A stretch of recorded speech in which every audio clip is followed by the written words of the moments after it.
যখন বেশি দুঃখ হবে অন্তর বেশি ব্যথিত হবে, অন্তরে প্রচুর পরিমাণ কষ্ট হবে, কোনো প্রকার চিন্তা করা ছাড়া, কারোর সাথে আলাপ আলোচনা করা ছাড়া যাই নামাজটা বিছান, রবের দরবারে সিজদায় চলে যান। সুবহানাল্লাহ। চোখটা বন্ধ করেন, চোখের পানি ছাড়তে থাকেন, মন হালকা হতে থাকবে, সিজদায় রবকে বলতে থাকেন, যা বলার বলতে থাকেন, যেভাবে বলার বলতে থাকেন।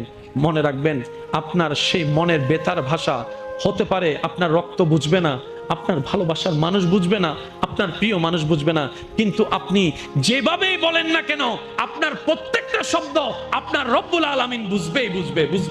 সুবহানাল্লাহ।